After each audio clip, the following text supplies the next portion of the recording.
CTV news కి స్వాగతం. నేను యమున. ముందుగా బులెటిన్ లో హెడ్లైన్స్. తల్లిదండ్రులు తమ పిల్లలను కేవలం చదువులోనే కాకుండా చిత్రలేఖనం, వ్యాస రచన, క్రీడలు వంటి పోటీల్లో ప్రోత్సాహాన్ని అందించాలి. మున్సిపల్ చైర్పర్సన్ వరపన మనూజ సూచన. యోధా మార్షల్ ఆర్ట్స్ అకాడమీ నందు నిర్వహించిన చిత్రలేఖనం పోటీలో గెలుపొందిన విద్యార్థులకు బహుమతులు అందించిన చైర్పర్సన్. సంక్రాంతి పండుగ సందర్భంగా కోడి పందెం, జూదం వంటివి నిషేధం. రూరల్ సిఐ శ్రీనివాసులు స్పష్టం. ఎక్కడైనా అసాంఘిక కార్యకలాపాలు జరుగుతుంటే తమకు సమాచారం అందించాలని విజ్ఞప్తి చేసిన సిఐ.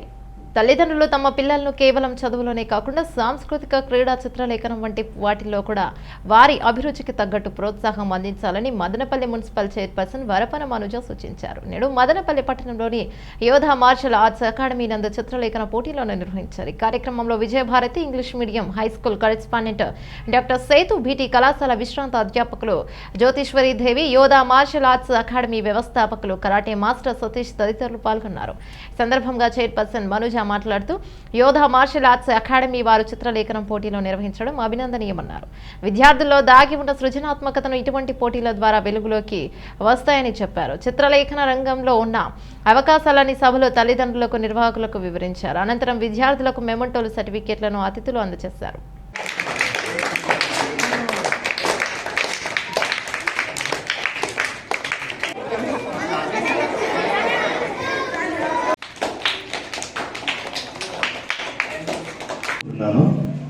మరి ఈ కార్యక్రమాన్ని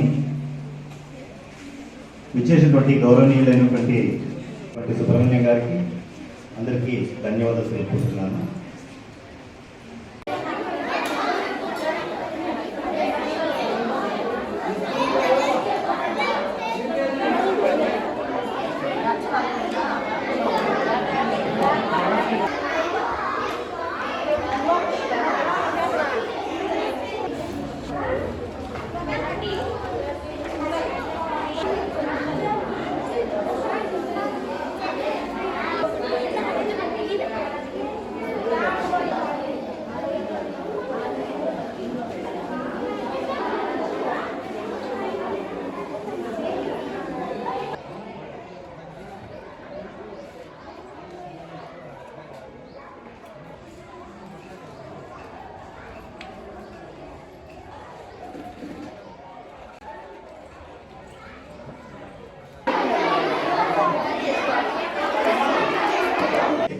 Painting. Class. K. Gautami. Second place. 6th class.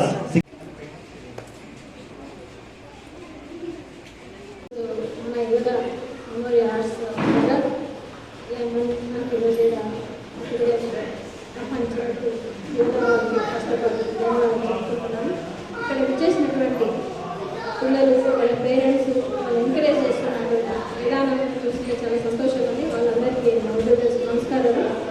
Yoga arts అనేది ఒక ఆర్టే కాదండి. ఇక్కడ యోగా నేర్పిస్తారు, డాన్స్ నేర్పిస్తారు. ఇలా ప్రతి ఒక్కటి అంటే పిల్లల్లోనే ప్రతిభని బయటకు తీసుకురావడానికి ఒక మంచి ప్లాట్ఫామ్ ఇక్కడ మనకి అవకాశం కల్పిస్తున్నారు, ప్రజలకు అవకాశం కల్పిస్తున్నారు యోగా వాళ్ళు. ఇక్కడ పిల్లలు అంటే గతంలో మనకి అవకాశం లేకపోవడం వల్ల చాలా ప్రతిభ ఉన్న వాళ్ళని వెనక్కి వెళ్ళిపోవడం జరిగింది. అలాంటి పరిస్థితి లేకుండా ఈరోజు పిల్లలకు ఒక ప్లాట్ఫామ్ కల్పించి ఇక్కడ వాళ్ళు ఏమి ప్రతిభ ఉంది అని గుర్తించడానికి ఇలాంటి ఇన్స్టిట్యూట్ ఎంతగానో ఉపయోగపడుతుంది. అందులో భాగంగానే ఈరోజు యోధా వాళ్ళకి ఆర్ట్ అనేది కాంపిటీషన్ రన్ చేయడము. ఇది పిల్లలకి జస్ట్ అంటే మనం ప్రైజులు తెలుసుకున్నామా అనేదాన్ని కాకుండా మనకు ఒక ప్లాట్ఫామ్ కల్పిస్తుంది. అంటే ఇది మనకి ఒక స్టార్టింగ్ పాయింట్. అంటే మాలో ఉన్న టాలెంట్ ఇది ఒక స్టార్టింగ్ పాయింట్. ఇక్కడ మొదలుపెట్టి ఇక్కడ మనం ధైర్యంగా ఒక ఆర్ట్ వేయగలిగామంటే మనలో కాన్ఫిడెన్స్ లెవెల్స్ స్టార్ట్ అయినాయి. అలాంటి కాన్ఫిడెన్స్ ముందుకు పోవడానికి కల్పించింది. కాబట్టి ప్రతి ఒక్క విద్యార్థి ఇక్కడ మనము ప్రైజ్ కొడితేనే మనం గొప్పవాళ్ళు అనుకోవద్దు. ఇక్కడ నుండి మనం నేర్చుకుంటా పోవాలి. ఎక్కడ మిస్టేక్ జరిగింది, నెక్స్ట్ బెటర్ లెవెల్కి వెళ్ళడానికి అవకాశం, నెక్స్ట్ అని వెళ్ళేదానికి మనకి ఇచ్చిన అవకాశం. కాబట్టి ఇది పిల్లలు సద్వినియోగం చేసుకోవాలి. దీన్ని సద్వినియోగం చేసుకుంటే పేరెంట్స్ కూడా అదేవిధంగా మనము వాళ్ళకి సపోర్ట్ చేస్తూ ముందుకు తీసుకోవాలి. ఇట్లాంటి అంటే డ్యాన్స్ అయింది, ఇక్కడ కరాటే నేర్పిస్తున్నారు, ఇక్కడ ప్రతి ఒక్క కాబట్టి దీన్ని వినియోగించుకొని ముందుకు పోవాలని పిల్లల్ని కోరుకుంటున్నాను. ఇలాంటి అవకాశం కల్పించిన యోగా వారికి ధన్యవాదాలు. And I hope you will do the best for the municipal people, municipality, and we will be with you, madam, for all your activities. I want your stand in Naranapalli town. One of the best municipal chairmen in future. All the best, my sister. That time, actually, nowadays the parents, just 2 minutes I would like to take because I don't want to take more much of the time. Nowadays parents wants only education. My children, my child wants to be first in the class, first in district, first in state. They never bother about the extracurricular or co-curricular activities, which will be very much useful in their life. For example, last year I was the selection committee member in Nehru Yuva Kendra. There, for NCC and NSS students, 5 marks were added. It's a fantastic opportunity for the students. The same way nowadays, in our school particularly, we got one drawing master. It's a wonderful person. He is from sanatorium, a retired person. Because I could not engage other than the gentleman. There is no drawing masters in our town. So the parents, not only education, they have to make your children to take part in all co-curricular activities as well as extracurricular activities, so that we can see all-round development of our children. You see, nowadays in foreign countries and all, one small art, the cost of the art may be some crores of rupees. It's all the creativity of the artist. That's all with the children. Yesterday, we had a Rangoli program in our school on the roads. Really fantastic artists. Creativity I have seen from the children. Even the 4th class students, they have done extraordinarily well. I felt very happy. So, my sincere request to all the parents, of course, to all the came here to take part. Earlier, I congratulate you. We have to instigate and encourage the other parents also to take part in such an event to gain some extra activities for your children. I hope all the parents will not mind my advice. It's only a wonderful opportunity for your children. I hope you will take it positive way and encourage other parents also to take part in such activities. Really, I congratulate Satish ji and the team for the wonderful work. All the best. The organizers, they used to conduct 1 or 2 months, then they will leave it up. But whereas Satish ji, they have been doing a wonderful job and work. Keep it up. All the best. God bless you. Thank you. నిజానికి మనకు ఎప్పుడైనా సరే, ఎంత పాతదైనా సరే, విలువ పెరిగేది అనేది ఏదైనా ఉంటే అందులో ఒకటి భూమి. ఇప్పుడు కొన్నాము, 10 సంవత్సరాల తర్వాత కొంటే అమ్మితే విలువ పెరుగుతుంది. అదేవిధంగా బంగారం అనుకోండి, ఇప్పుడు మనం కొన్నాము, ఒక 10 సంవత్సరాల తర్వాత ఆ విలువ పెరిగిస్తుంది. అదే కేటగిరీలోనే ఈ పెయింటింగ్ కూడా ఒక కేటగిరీ అనేది ఉంది. ఇది చాలా మందికి తెలియదు. ఎందుకు అంటే, ఇప్పుడు మన దగ్గర ఎవరి దగ్గర అయినా సరే ఒక రవివర్మ గారి పెయింటింగ్ ఉంది అంటే మీరు కోటీశ్వరులు. ఒక ఎంఎఫ్ హుస్సేన్ గారి పెయింటింగ్ మీ దగ్గర ఉంది అంటే మీరు కోటీశ్వరులు. అది ఆ తర్వాత మీరు మీ పిల్లలు అమ్ముకున్నా కూడా కోటీశ్వరులు. దేనికి పెయింటింగ్ అంత వాల్యూ ఉందంటే ఖచ్చితంగా పెయింటింగ్ వాల్యూ ఉంది. ప్రముఖ చిత్రకారులైనటువంటి లియోనార్డో డా వించి కావచ్చు, పికాసో కావచ్చు. ఈ డ్రాయింగ్ అండ్ పెయింటింగ్లో ఎన్నో విభాగాలు ఉన్నాయి. దీనికి ఎంతో చరిత్ర కూడా ఉంది. కానీ విషయం ఏమంటే, ఎప్పుడైతే ఈ సివిలైజేషన్ అనేది ఎక్కువ అయిపోయిందో, ఎక్కువ మార్పు, ఆధునికత ఎక్కువ అయిపోయిందో, కళల పట్ల అభిరుచులు ఉన్నా కూడా వాటిని మనం ఏం చేస్తున్నామంటే మర్చిపోతున్నాం. లైఫ్ స్టైల్ ఎలా అయిపోయిందంటే చదవాలి, జాబ్ కొట్టాలి, పరిగెత్తాలి, హర్రీ బరీ అంతా వెంటనే ఫాస్ట్. ఇక్కడ ప్రతి ఒక్కరిలోనూ కళ అనేది దాగి ఉంటుంది. కొంతమంది వాటిని ఎలా పెట్టాలో తెలుసు, కొంతమందికి తెలియదు. బట్ కొంతమంది ఏదో విధంగా వాళ్ళకి తోచిన రీతిలో పెడుతుంటారు. కొంతమంది అదే ప్యాషన్గా చేయాలని అనుకుంటుంటారు. బట్ ఈ ప్యాషన్గా చేయాలి అని అనుకునే వాళ్ళకి సరే నేను బొమ్మలు వేస్తాను, ఇందాక కిరణ్ గారు చెప్పినట్టు బొమ్మలు వేస్తాను, మరి నాకు లైఫ్లో ఏమొస్తుంది అంటే ఇది మంచి క్వశ్చన్. ఈ క్వశ్చన్ నాకు ఎప్పుడు వచ్చిందంటే ఒక 10 సంవత్సరాలు 15 సంవత్సరాల ముందే వచ్చింది. నేను బాగా బొమ్మలు వేస్తాను, అందరూ చుట్టుపక్కల ఉన్న వాళ్ళు అందరూ మెచ్చుకునేవాళ్ళు, అరే బాగా బొమ్మలు వేస్తావు, స్కూల్లో మంచి ప్రైజులు కొట్టినాను, డిస్ట్రిక్ట్ స్టేట్ కాంపిటీషన్లో పార్టిసిపేట్ చేస్తా, మనిషిని చూసి అలాగే వేసేస్తాను అని. అంత బాగానే ఉంది. బట్ మరి ఫ్యూచర్ ఏంటి, దీనివల్ల నాకేమైనా డబ్బులు వస్తాయా? సో దాని గురించి నాకు అంత తెలియదు అనమాట. సో దాని గురించి నేను తెలుసుకోవడం ఆరంభించి ఇంకా ఎన్నో రకాల ఆర్ట్స్ నేర్చుకున్నాను. ఈ ఆర్ట్స్కి ఉపాధి కూడా ఉంది అని ఎందుకు చెప్తానంటే, ఈ ఆర్ట్స్లో చాలా విభాగాలు ఉన్నాయి. ఫస్ట్ మీలో ఎవరికైనా సరే ఒక డ్రాయింగ్ కావచ్చు, పెయింటింగ్ కోసం వేయడం వచ్చుంటే దాన్ని మనం కొంచెం మార్చుకొని సరైన రీతిలో దాన్ని గైడెన్స్ తీసుకొని చేయగలిగితే ఉన్నటువంటి ఉపాధి మార్గాలు చెప్తాను చూడండి. ఈ ఆర్ట్స్ కోసమే ఒక కాలేజీ ఉంది, బ్యాచులర్ ఆఫ్ ఫైన్ ఆర్ట్స్ అని. ఇప్పటికీ మన హైదరాబాద్లో కూడా ఉంది, జైటు కాలేజీలో, జైటు యూనివర్సిటీలో, అదేవిధంగా బెంగళూరులో కూడా ఉన్నాయి. అప్పుడు మాకు చదువుకునేటప్పుడు ఆర్ట్స్కి ఒక కాలేజీ ఉందని కూడా మాకు తెలియదు నిజానికి. ఈ బిఎఫ్ఏ అనేది చేయడం వల్ల ఏమవుతుందంటే ఆర్టిస్టులుగా మనము 4 years ఈ కోర్స్ ఉంటుందన్నమాట. ఈ 4 years కోర్సులో ఆర్ట్లో అన్ని రకాలుగా తరబిదు పొందొచ్చు. మనం పొందిన తర్వాత కార్పొరేట్ కంపెనీస్ దగ్గర నుంచి ఆర్టిస్టులు, స్టూడియోస్, యాడ్ ఏజెన్సీస్, సినీ ఫీల్డ్లో ఆర్ట్ డైరెక్టర్ గాను మరియు స్టోరీ బోర్డ్ రైటర్ గాను, కార్టూనిస్ట్ గాను, కామిక్ రైటర్ గాను, యానిమేషన్లో ఒక క్యారెక్టర్ మీరు ఇప్పుడు అవతార్ మూవీ మనం చూసాం, అందులో అలాంటి క్యారెక్టర్ ఒక డిజైన్ చేసినట్టు ఆర్టిస్ట్కు కొన్ని వేల కోట్లు చెల్లించింది. ఒక క్యారెక్టర్ని మనం డిజైన్ చేసేది ఒక ఆర్టిస్ట్. సో ఇందులో మార్గాలు ఉన్నాయి, కానీ దాన్ని సరైన రీతిలో మనం తెలుసుకొని అడుగులు వేస్తే సరిపోతుంది. సో వాటిపైన, ఈ కళలపైన అభిరుచి కలిగిస్తూ వాటిని గైడెన్స్ ఇస్తూ మీరు చదువుకుంటూనే మీ కళని అభివృద్ధి చేసుకోవాలనే ఒక ముఖ్య ఉద్దేశంతోనే ఈ yoga martial arts fine arts academy ఇలాంటి ప్రోగ్రామ్స్ ని, కాంపిటీషన్ ని పెట్టడం జరుగుతుంది. నా మనవాడి కోసం వచ్చాను నిజంగా ఇక్కడికి అనుకోకుండా ఈ వేదికను పంచుకోవడం నా అదృష్టం. ఎందుకంటే ఈ పిల్లలందరూ, మీరందరూ పసి మనసులు. ఈ డ్రాయింగ్ ఇవన్నీ కళలు, అంటే మనసుతో చేసేటువంటి పనులు. టీవీల ముందు కూర్చొని అంటే క్రూరమైనటువంటి మనసు కాకుండా మంచి మనసుతో ఉన్నటువంటి వాళ్ళకే కళలు అబ్బుతాయి. అంటే మీరందరూ మంచి మనసు కలిగినటువంటి స్వచ్ఛమైనటువంటి పువ్వు లాంటి మీ మనసుల్లో ఈ కళా హృదయం ఉన్నందుకు ముందుగా ఆ కళావతనికి నమస్కారం చేస్తూ, మీరు గురువు వద్ద ఇంకా బాగా నేర్చుకోండి.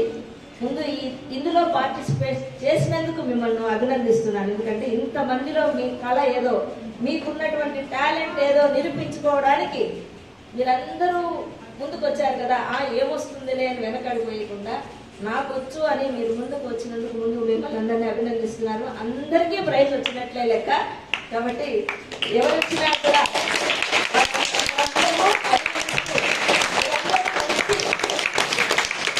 మనసు కలిగినటువంటి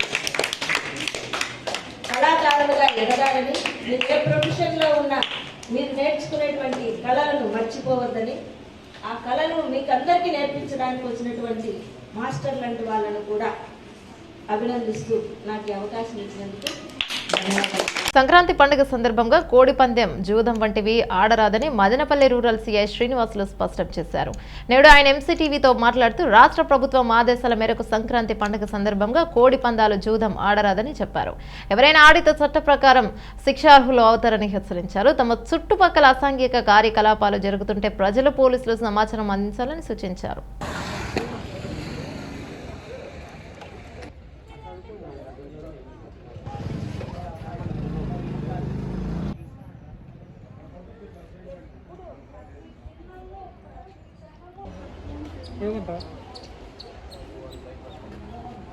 రాబో సంక్రాంతి పండుగను పురస్కరించుకొని మదనపల్లి తాలూకా పోలీసు వారు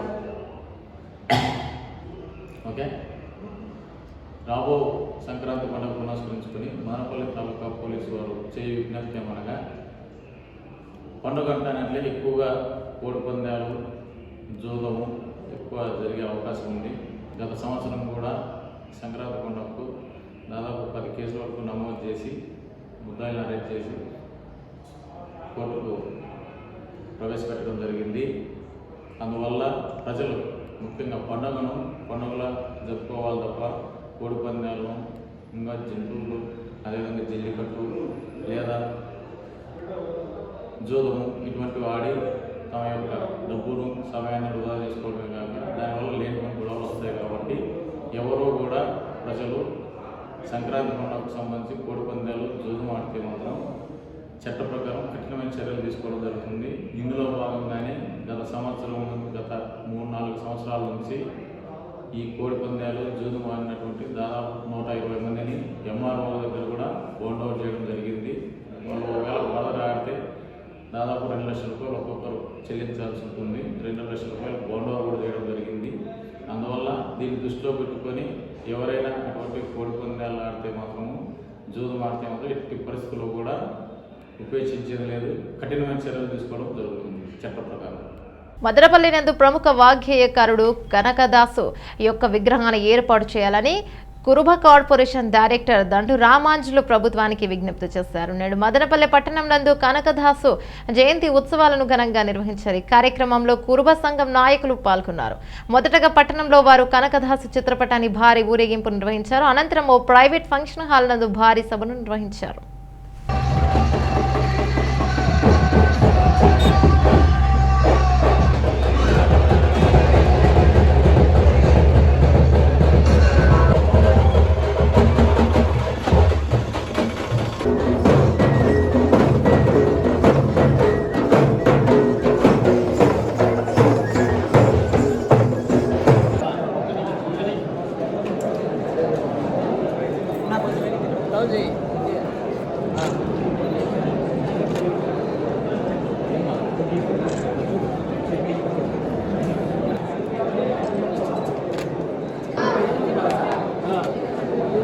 ఇక్కడ చూడండి.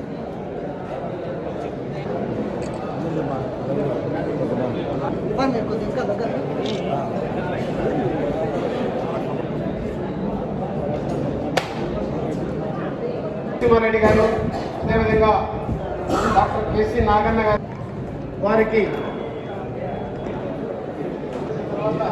కార్యక్రమాలను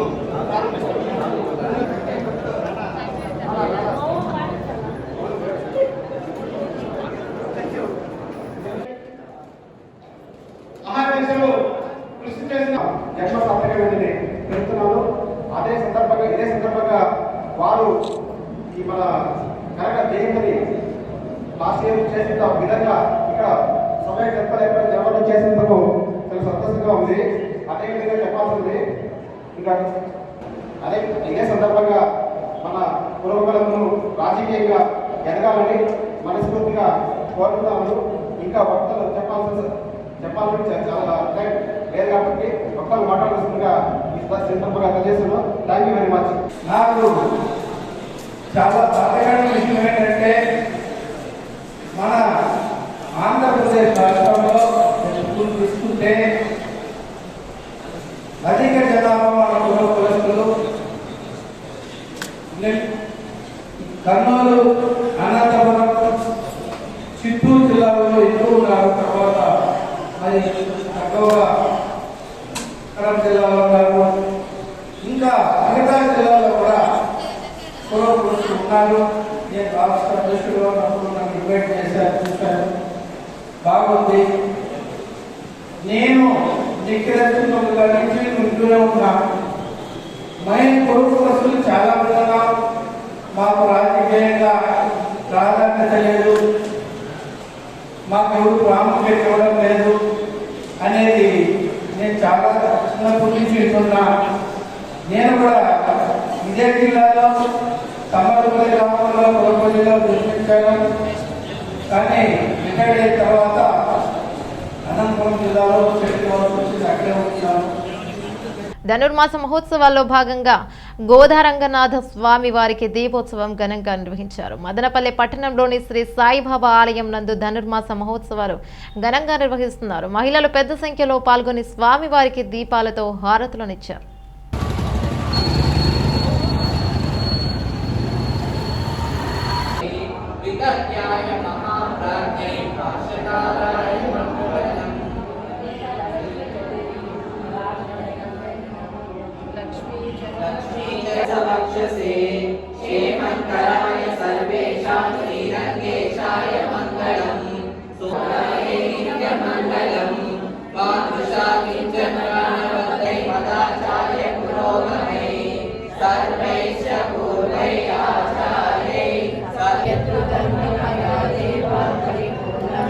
काले वर्षतु पर्जन्य पृथ्वी सस्यशालिनी श्रीरङ्गनाथो चेतो श्रीरङ्गस्तेव संवर्धतां कायेन तस्मै नारायणायेति समर्पयामि श्रीमन्नारायण जय श्रीमन्नारायण. కవర్ చేసినప్పుడు బాగుంది.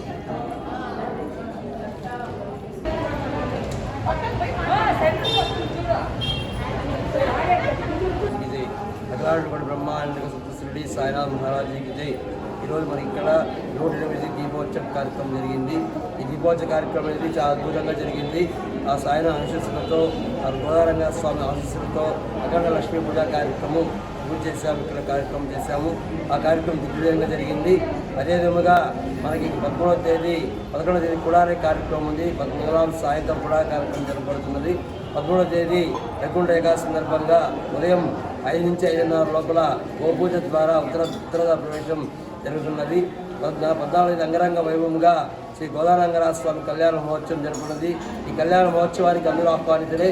జై సాయిరాం. ఈ కళ్యాణంలో పాల్గొనండి.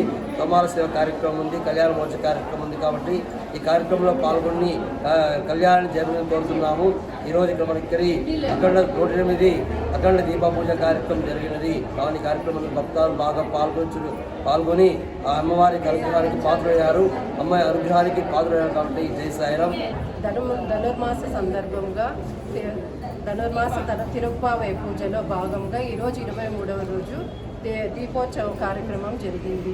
ఆ దీపోత్సవ కార్యక్రమంలో భాగంగా అష్టలక్ష్మి 108 లక్ష్ములతో అష్టలక్ష్మి పూజ జరిపినారు. అందరు భక్తులందరూ పాల్గొని ఈ కార్యక్రమాన్ని విజయవంతంగా జరుపుకున్నాము. జై శ్రీమన్నారాయణ. పొంగనూరు టీడీపీ నియోజకవర్గ ఇన్ఛార్జ్ చల్ల రామచంద్రారెడ్డిపై వైకాపా నేతలు చేసిన ఆరోపణలు వాస్తవమని రాజనాలబండ నందు ప్రమాణం చేస్తారా అని పొంగనూరు మున్సిపాలిటీ మాజీ కౌన్సిలర్ శ్రీకాంత్ ఆరోపించారు. నేడు పొంగనూరు పట్టణంలో విలేకరుల సమావేశాన్ని నిర్వహించారు. సమావేశంలో టీడీపీ నాయకులు బాలాజీ, వెంకటరమణారెడ్డి, మాధవరెడ్డి తదితరులు పాల్గొన్నారు. ఈ సందర్భంగా వారు మాట్లాడుతూ తమ పొంగనూరు నియోజకవర్గ ఇన్ఛార్జ్ రామచంద్రారెడ్డిపై వైకాపా నేతలు చేసిన ఆరోపణలకు వారు కట్టుబడి ఉంటే రాజనాలబండ నందు గాని కాణిపాకం నందు గాని ప్రమాణం చేసేందుకు రావాలని సవాలు విసిరారు.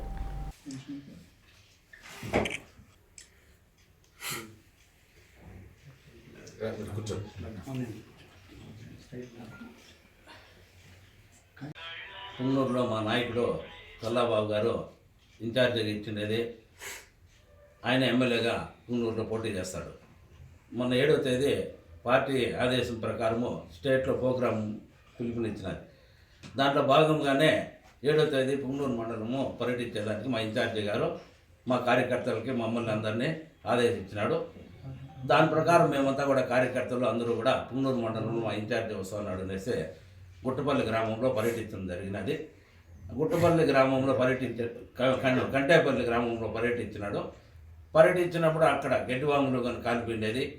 అవన్నీ కూడా వాళ్ళు విచారించి గ్రామంలో పోయి వాళ్ళతో మాట్లాడడము, కొంతమంది ఉంటే కొంతమంది లేరు. ఆ విషయాలన్నీ కూడా పత్రికలు మీరంతా ఉన్నారు. మీ దృష్టికే తీసుకొని వస్తే మా నాయకుడు కొన్ని విషయాలు మాట్లాడినాడు. అక్కడ ఏం జరిగినది, ఎట్లా, ఇన్ని రోజులైనా కూడా ఎవరు స్పందించడం లేదు అనే ఉద్దేశంతో మాట్లాడడం జరిగినది. దాని మీద మా నాయకుడికి వస్తూ ఉండే ఆదరణ చూడలేక ఇన్ఛార్జిగా రోజు రోజుకి ఆయనకి ఎక్కడ పోయినా బ్రహ్మరథం పడుతూ ఉన్నారు, ఆరతులు ఇస్తూ ఉన్నారు. ఏ గ్రామంలో పర్యటించినా కూడా 400 మంది, 300 మంది, 500 మంది కార్యకర్తలు, గ్రామస్తులంతా కలిసి తిరుగుతూ ఉన్నారు. దాన్ని వారవలేక కొంతమంది చౌకబారి కథలో అంతా మాట్లాడినారు. అయ్యా మేము వాళ్ళ గ్రామం పోయినాము, మొన్నే పర్యటించినాము, ఆయన గురించి చెప్తే మాకే ఆశ్చర్యమైనది అని ఒక వ్యక్తి మాట్లాడడం జరిగినది. ఆయన సంస్కృతి సూట్ కేసులు తీసుకునే సంస్కృతి ఆయనది. సూట్ కేసులు తీసుకునే సంస్కృతి ఎవరైనది మీరు చెప్పినారు. సూట్ కేసులు ఇచ్చినట్లు మా నాయకుడికి, మీ నాయకుడు అయినా సరే, మీరైనా సరే, మీరు ఎవరైనా సరే, ఎక్కడికైనా సరే ప్రమాణం చేయడానికి వస్తే మా నాయకుడు మేము కాణిపాకంలో అయినా సరే, పున్నూరులో రాజనాలమండ అయినా సరే సిద్ధంగా ఉన్నామని మా నాయకుడి తరఫున మా కార్యకర్తలు మేము మాట్లాడము, నిలుచడము జరుగుతుంది పత్రిక విలేకరులకి. ఆ మాట్లాడిన వ్యక్తి సూట్ కేసు సంస్కృతిని మాట్లాడిన వ్యక్తి మా రాగానపల్లి పంచాయతీలో పని షుగర్ ఫ్యాక్టరీ ఉన్నది. షుగర్ ఫ్యాక్టరీలో కలుషితమైన నీరు వచ్చి షుగర్కి అంతా కెమికల్కి అంతా కలుపుతారు. ఆ కెమికల్కి అంతా వచ్చి చెరువులో నీరు చేరి ఆ చెరువులో నీళ్ళన్నీ కూడా బ్లాక్ అయినాయి. ఆ నీళ్ళన్నీ పంట పొలాలకు పెట్టినారు. పంట పొలాలకు పెట్టి ఒక్క రైతుకు కూడా ఒక్క బస్తా ఒడ్లు కూడా రాకుండా మొత్తం అంతా పొగిసిపోయినది. ఒడ్లు అంత దాన్ని జల్లు ఉంటారు పల్లెలో, ఒక్క బస్తా మూట కూడా రాలా. ఈ రైతులందరినీ ఉపయోగించుకొని నేను యజమాన్యంతో పోరాడతాను, షుగర్ ఫ్యాక్టరీ వాళ్ళతో నష్టపరిహారం కట్టిస్తాను, మీకు అది చేస్తాను ఇది చేస్తాను కళ్ళబల్లు మాటలన్నీ చెప్పి రైతులందరినీ పట్టుకొని ఆ ధర్నా చేయించినట్లు చేసి మీ అప్పట్లో మీ ప్రెస్లో కూడా రావడం జరిగినది. నిన్నటి రోజు పాత్రికేయ మిత్రులతో వైఎస్ఆర్సీపీ నాయకులు మాట్లాడుతూ మా నియోజకవర్గ నాయకుడు చల్లా రామచంద్రారెడ్డి గారు అలాగే చల్లా బాబురెడ్డి గారి గురించి కానీ పార్టీ గురించి కానీ తీవ్రమైన వ్యాఖ్యలు చేశారు. ముందుగా చల్లా బాబు గారు అంటే ఎవరో తెలియదని చెప్పి ఒక సీనియర్ నాయకుడు అంటాడు, వైఎస్ఆర్సీపీలో సీనియర్ నాయకుడు. అయ్యా 1982 సంవత్సరంలో తెలుగుదేశం పార్టీ వ్యవస్థాపక అధ్యక్షులు కీర్తిశేషులు నందమూరి తారక రామారావు గారు పార్టీ పెట్టిన ప్రభంజనంలో 1983 ఎన్నికల్లో పీలేరు నియోజకవర్గం నుండి మొఘల్ సైఫుల్లా గారి చేతిలో మీ నాయకుడు ఓడిపోయింది వాస్తవం కాదా? తదనంతరం 1985 సంవత్సరం జరిగిన ఎన్నికల్లో మా నాయకుడు చల్లా రామచంద్రారెడ్డి గారు తండ్రి గారైన స్వర్గీయ చల్లా ప్రభాకర్ రెడ్డి గారి చేతిలో మీ నాయకుడు ఓడిపోయింది వాస్తవం కాదా? అది మీకు తెలియదా? అలాగే అనారోగ్య కారణాలతో స్వర్గీయ చల్లా ప్రభాకర్ రెడ్డి గారు చనిపోయినాక 1989లో జరిగిన ఎన్నికల్లో నవ యువకుడు 26 సంవత్సరాల యువకుడు పూర్తిగా తల్లిచాటు బిడ్డ, చదువులేమో ఇంటి దగ్గర వ్యవసాయమేమో చూసుకుంటున్న వ్యక్తి నియోజకవర్గ ప్రజల అభిష్టం మేరకు అధినాయకత్వం ఉప ఎన్నికల్లో ఆయనకు అవకాశం ఇస్తే ఆ వీరాభిమన్యుడు మీ పద్మవ్యూహంలో ఓడిపోయింది వాస్తవమే, ఆయన మీద గెలిచింది మీకు తెలియలేదా? మళ్ళీ చరిత్రను తిరగరాసేందుకు 2024లో ఆ చల్లా కుటుంబం నుంచే మా నాయకుడు వస్తున్నాడు. మా చల్లా బాబురెడ్డి గారు ప్రజా సేవకుడైనా మీలాగా మేము నాయకుడు, మా పెద్ద ఆయన నాయకుడిని చెప్పుకోవడం లేదు. మాకు నాయకుడైనా ప్రజలకు సేవకుడైనా. బులెటిన్ ముగించే ముందు హెడ్లైన్స్ మరోసారి. తల్లిదండ్రులు తమ పిల్లలను కేవలం చదువులోనే కాకుండా చిత్రలేఖనం, వ్యాస రచన, క్రీడలు వంటి పోటీల్లో ప్రోత్సాహాన్ని అందించాలి. మున్సిపల్ చైర్పర్సన్ వరపన మనూజ సూచన. యోధా మార్షల్ ఆర్ట్స్ అకాడమీ నందు నిర్వహించిన చిత్రలేఖనం పోటీలో గెలుపొందిన విద్యార్థులకు బహుమతులు అందించిన చైర్పర్సన్. సంక్రాంతి పండుగ సందర్భంగా కోడి పందెం, జూదం వంటివి నిషేధం. రూరల్ సిఐ శ్రీనివాసులు స్పష్టం. ఎక్కడైనా అసాంఘిక కార్యకలాపాలు జరుగుతుంటే తమకు సమాచారం అందించాలని విజ్ఞప్తి చేసిన సిఐ. ఇవి రోజు బులెటిన్ అప్డేట్స్. మరో బులెటిన్లో మళ్ళీ కలుసుకుందాం. అంతవరకు సెలవు. నమస్తే.